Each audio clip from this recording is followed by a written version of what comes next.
Joining me right now to review the 79th edition of the United Nations General Assembly, Nigeria's interest rate, among other issues, is Professor Utomi, Professor of Political Economy and a management expert. Professor Utomi, thank you very much for joining me on this day live. Great pleasure to be able to join you. Well, let's start at home. I recall that when the All Progressives Congress was being cobbled together, you were one of the original founders of the party, thinking for the party. And the APC at that time promised an economic blueprint. Okay, the APC came to power, President Buhari, 8 years. Nigerians don't even know what to hold on to those 8 years. Some say, Nigeria was sleepwalking under Buhari. But President Tinubu succeeded him. Still the APC. And it's the same, drifting in the park that we are experiencing. What happened to the blueprint? Do you think they discarded the blueprint? Or when, the original team was designing that blueprint, you guys left out certain things? Because they always say, oh, the economists, they know it all. They did it in Lagos. They will do it in Abuja. What happened to the blueprint? Well, there's a mantra you've probably heard 1,000 times from me. It's values shape human progress. There's no economic blueprint that can take you anywhere if the values of the leadership elite are off track. When the so-called blueprint was being written, it was written on the understanding of a certain level of commitment for those who lead. And that commitment to service to the people being fundamental in everything, when applied with those blueprints, drive a certain trajectory of economic growth and people's well-being. But it was clear to me, at least to me, within weeks of the election, that there wasn't a commitment to those values, not to those blueprint factors. Which is why very, very early, long before the cabinet was sworn in, I gave up on the administration. And I said so publicly. And I keep reminding people. Professor Tunji Olopa was launching the Ibadan School of Government and Public Policy. And I went there as a speaker. And they then, I think it was, I don't know if it was still president-elect or was already president, I don't know. But he was traveling out of the country. He made a number of statements where he was. And I said, God, we are in serious trouble. Those statements suggested to me that whatever it is, the blueprint we had worked on, didn't have any chance of going anywhere. And I called it out. I said, if we go this way, Nigeria has no chance of going anywhere. That's when I began to back away from that whole arrangement. Within months, because it was clear that there wasn't a commitment to the values, there wasn't a commitment to the ideals of the strategy. But that was under President Buhari. Yeah. Now, under President Tinubu, you still think the problem is persisting? That President Tinubu is not committed to values or ideals? Wait. It's very simple. Let me put this simple thing to you. We hit the road with a really troubling economic situation, whether it was caused by this person or that person, but major troubling economic situation. Key to dealing with that kind of trouble would be that people would have to tighten their belts. You would have to focus in terms of fiscal policy on production. You'd have to focus on the monetary side, taming inflation, which was going to begin to run away. And then what does the government itself do? Goes off buying jets, goes off buying fancy cars, goes off having the biggest cabinet in the history of the country. It goes off. No connect between the actions of the government and what it's calling on people as part of strategy. No way it's going to work. But President Tinubu says, look, in terms of economic reforms, that his government is doing its best. He said so most recently, I think, in China. And that the people should endure the pain so that, we can all reap rewards and hope will be restored. So let me tell you, if pain is equivalent to reward of economic progress, then let's lock up all our big men in one room and be flogging them from morning till night. So the more pain they show, the better the economy will get. You see, in social science research, this is essentially called a fallacy of composition. When you take something from one level of analysis to explain another level, if pain is equal to economic gain, then let's get in the streets, all of us, and start beating ourselves so that we'll suffer pain in the hope that will bring. It's not like that. There has to be a clear set of policies that's leading to production output that would then enable you to earn enough to have a better quality of life for your people. Look, there's complete disconnect, in my view, between fiscal policy and monetary policy. If we recognize that the key is production, starting point will be, what are the areas we can compete? What's our latent comparative advantage? How are we harnessing that latent comparative advantage in terms of very clear value chains? And how does monetary policy, whatever way you tweak it, correspond to making that happen? I see a complete disconnect. And that makes me worry. And I wonder if just mentioning pain is assumed to mean gain. No, could you just punish people for nothing?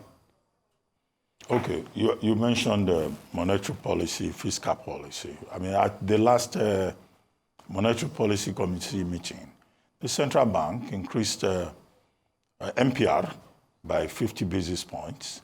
CRR was raised to 50%. The whole idea is to mop up excess liquidity, attract investment, stabilize the foreign exchange rate system, and all of that. And the CBN, however, is going against the same orthodoxy that it preaches, because central banks all over the world have been easing rates, including China and the US, the EU. But here, they say, well, an aggressive tightening, approach would, reflect the economy. You see, it depends on the model of your economy. All economies are not the same. You can have a different model. Have we modeled this economy? What do we need to get going for production to take off? I'll give you a simple example of how monetary policy was approached by one central bank that I admired very much back in the day. Before the European monetary system and all of that, Germany had a central bank, the Bundesbank. Its governor was a former financial journalist, Karl Otto Pohl. Karl Otto Pohl was obsessed with one thing: inflation. If he hears anything that seems like it will trigger price movements, he goes into some kind of whatever. Why? Because of Germany's history. If you go back to the Weimar Republic, it was in the Weimar Republic when inflation hit such a level that the joke was that, if you wanted to buy a loaf of bread, you took a wheelbarrow full of cash to the market. And so in German history, fighting inflation is not a matter of, go come. So Karl Otto Pohl was fixated on taking care of inflation. I'm not so sure what our central bank is fixated on. It should be fixated, in my thinking, on stimulating production. Because the single biggest problem of Nigeria is that we don't produce. Since oil became a major factor in our economy, most production spots that have taken place have come from either just the entrepreneurial will of a group of people, say in Hollywood chaps and co, or have come from some opportunistic evolution of certain play in the economy, but not from a clear, deliberate government policy. Now, part of what people like me have advocated for a long time is, look, this country has endowments. Every part of Nigeria has an endowment. Whether it is Goma Arabic in Sokoto, sesame seed in North Central, hydrocarbons in the South, and so on and so forth. If we took these factor endowments and we organize them on a certain hierarchy and say, for each part of this country, take one or two of these, we want to dominate global value chains. If monetary policy is pushed in a way to facilitate access to capital for people developing those value chains with limited industrial policy to enable those value chains to be built, then you are talking. But this business of, okay, all right, we know that when there's inflation, you want to rein in money supply, which is what central bank is trying to do. Makes sense. But when you've reined in money supply, what next? People are going to die of hunger. So you have to simultaneously balance that with how you stimulate production. Now, if that itself will take away financing from production, then you're going to do a double take. How do you make financing available for production to rise while taming the monster of inflation? That's the kind of challenge that monetary policy Okay, Prof, people I need know to deal with. in May, you and others set up a group called the New Tribe. And you promised that the New Tribe will be publishing on a regular basis the State of the Motherland report. So I know there's an edition of the State of the Motherland report, that is now ready for launch. I think you are launching it on October 1. Yes. Hopefully, if there are no protests around town. Yeah, let's hope there are not. Those who say, before they say I'm the one causing the protest or the one organizing it, they are capable of saying anything. So, could you give us some of the highlights of that, the New Tribe publication, State of the Motherland report? Yes. First of all, I think it's important to talk about the whole New Tribe. Why is it necessary? What is it about? Again, there's a narrative about Nigeria that is debilitative of progress right now. Whether we want to change monetary policy, accuse people of this or that, the world, unfortunately, does not see Nigeria as serious and wanting progress. Yeah, okay, some Western leaders who, want to patronize you and say, oh, you're doing the right economic things by some of this stuff that we're running to the IMF kind of template. But we know that that's not exactly what makes you make progress. Ordinarily, people just think Nigerians are not serious. Look at their politicians, the way they're spending money when the place is in this desperate strait. So the narrative is not one that attracts investment. So how do you change the narrative on Nigeria? Look, I'm spending more time in the United States these days. And I remind people every time I have to say, 70% of the black doctors in America are Nigerian. In the state of Maryland, around the corner from where I live, 10% of all the pharmacists, these are the highest profiles of professional jobs, 10% of all the pharmacists in Maryland are Nigerian. And this, and this, and this. So these are the kind of people we are. But they take what a few silly politicians do and a number of hopeless criminals do, and they use that to paint all of us. And once they painted us, it prevents people from engaging with Nigeria the way they should.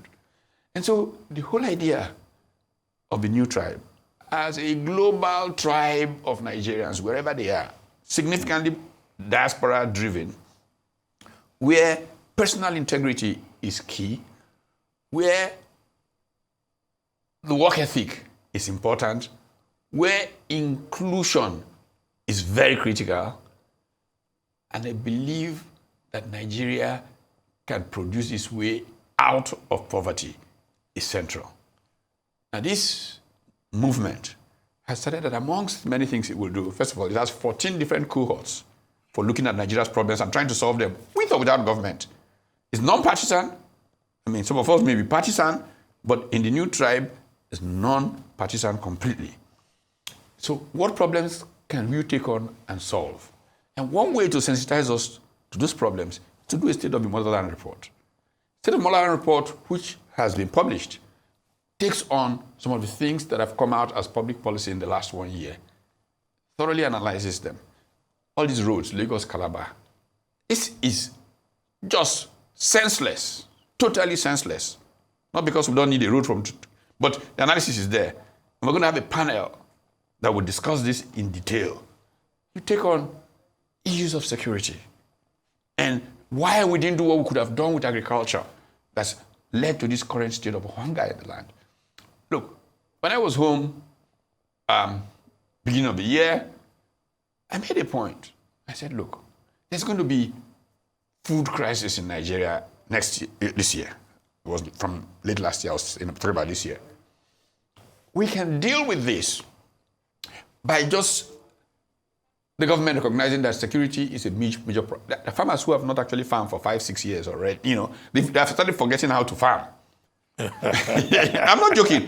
One of the major things we need to face is how to retrain our farmers in how to farm, because they've not farmed for a long time. They've been doing absolutely nothing. Have an army, whether you want to go to outlook-based forest rangers or whatever, or regular army, whatever it is.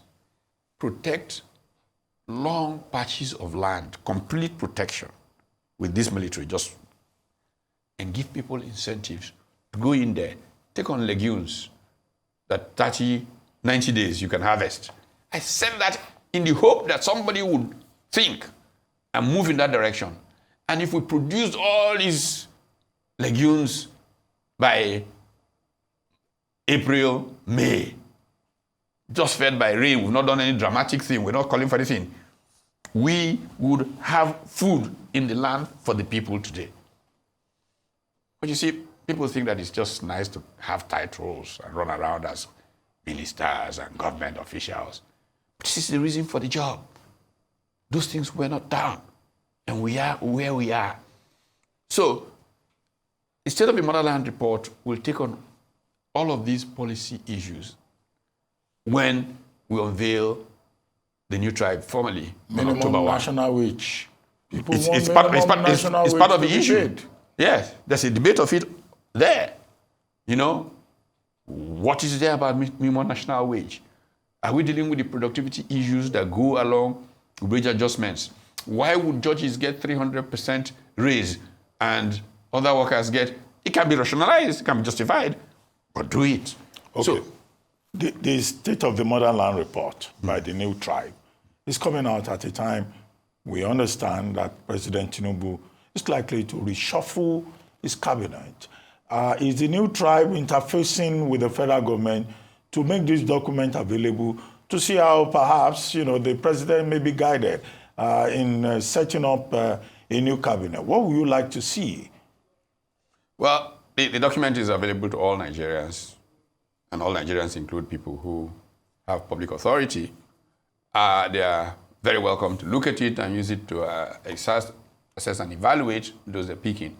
One thing I can tell you for sure is one of the great disappointments is that politics, as usual, as the reason for being around public office, dominates.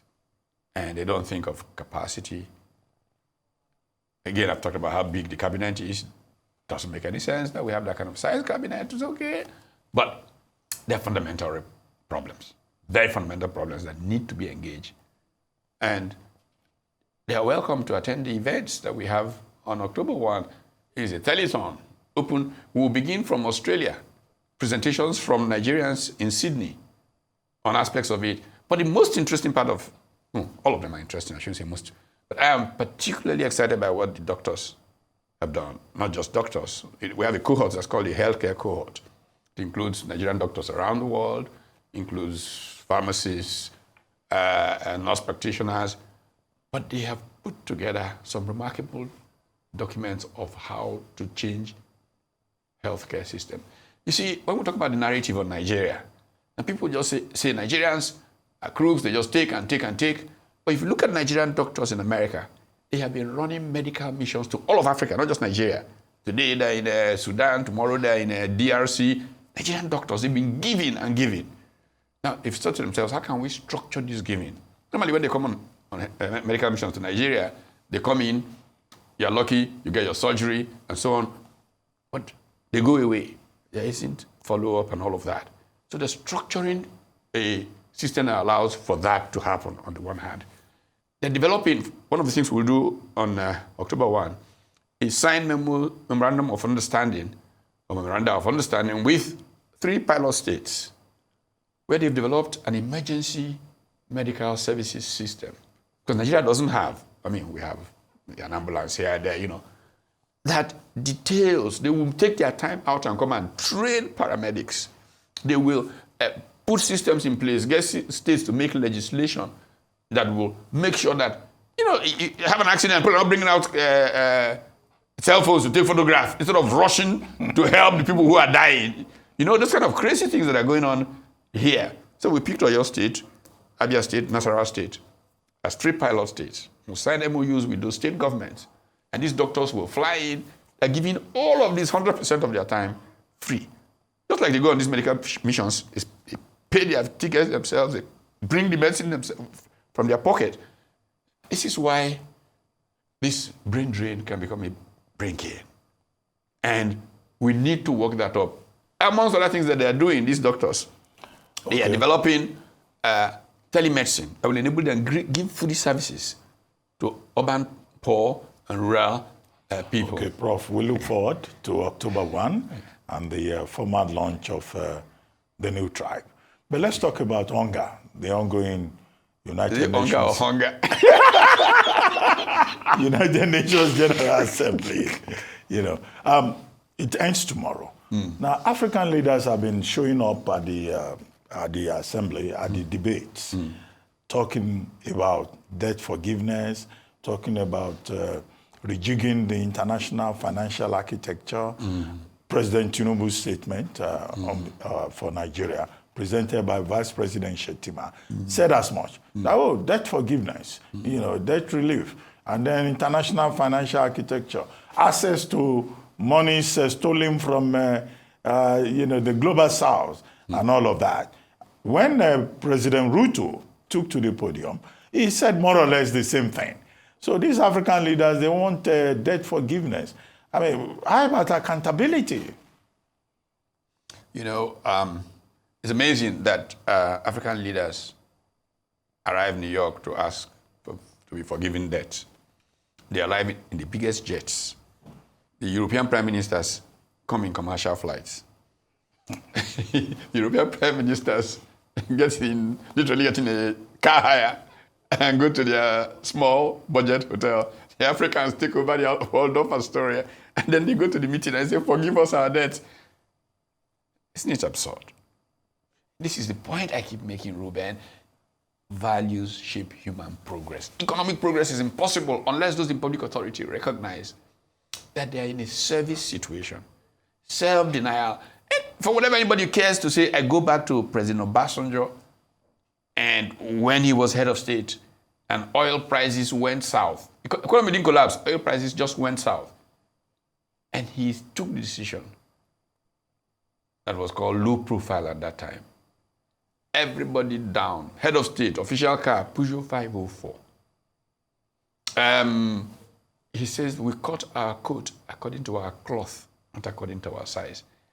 How come many years later, in the midst of worst economic crisis, the political class is doing the exact opposite?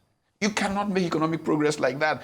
Those people are going to beg for the will look at you and say, these people, a head no correct, you don't know what the head no correct. They will just laugh at you.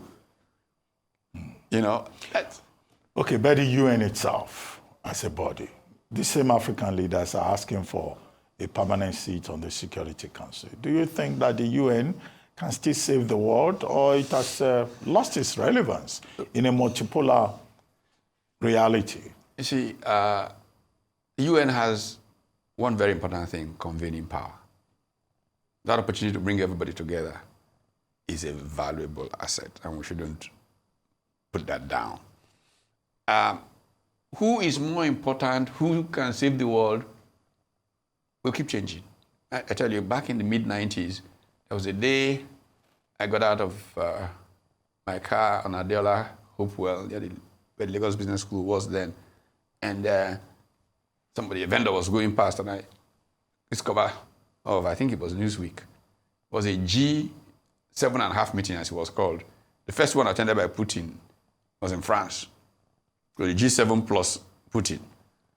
And there was a photograph of all these world leaders on the cover. And the magazine basically said, are these men still relevant?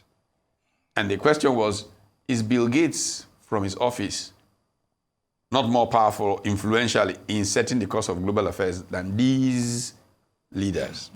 But only a few months after that, we went into the global financial crisis. 2008? Yes. It took Main Street to bail out Wall Street. And so you will keep having this, at least relevant, institutions are important for human progress. I mean, two mantras you hear from me: values shape human progress, institutions are the key to human progress. Unless we can get values right, unless our institutions can be strengthened, and the UN and co. constitutes extra-national institutional arrangements that keep the human race engaged. So we shouldn't play it down. It has its value, but it gets challenged from time to time. Well, when you ran for the governorship election in Delta State, you wrote a book after, why not?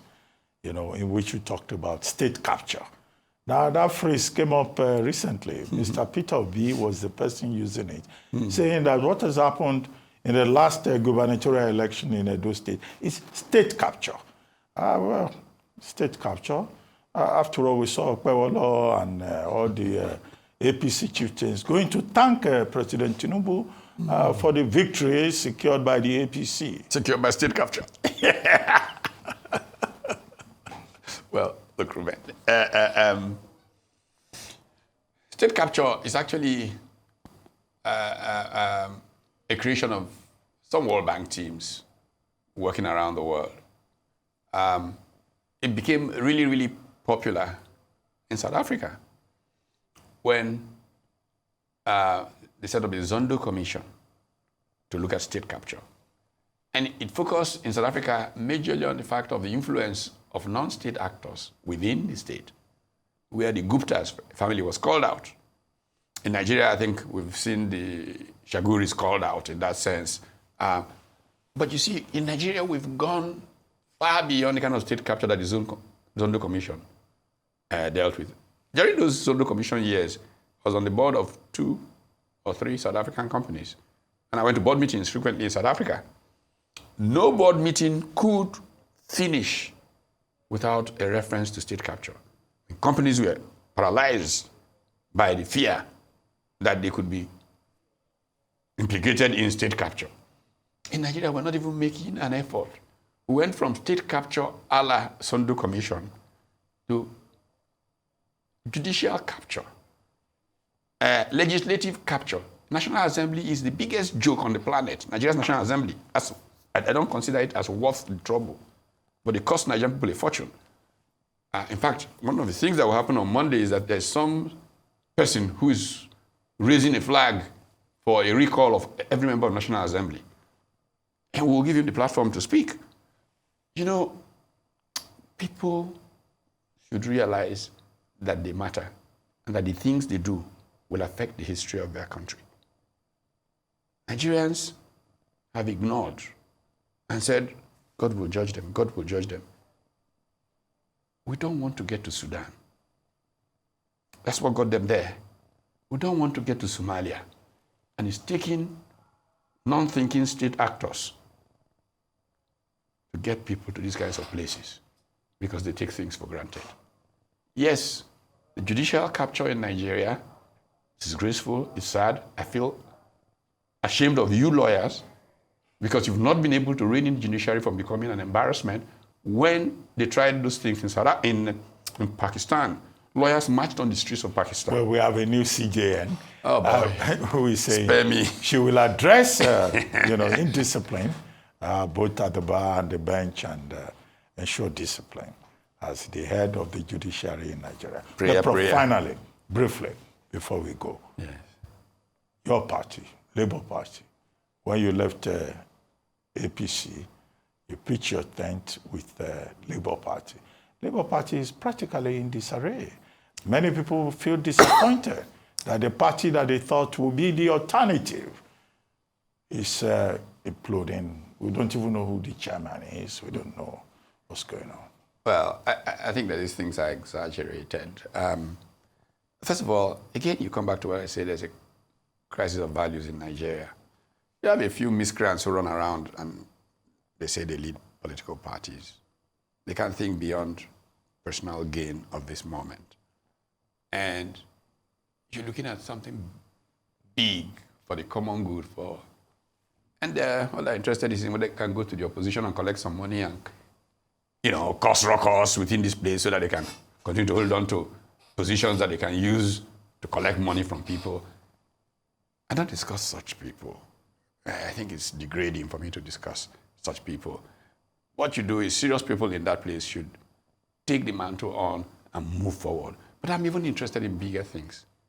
I'm interested in getting a merger of a number of political parties, and that conversation is still going on. And we will announce something very soon.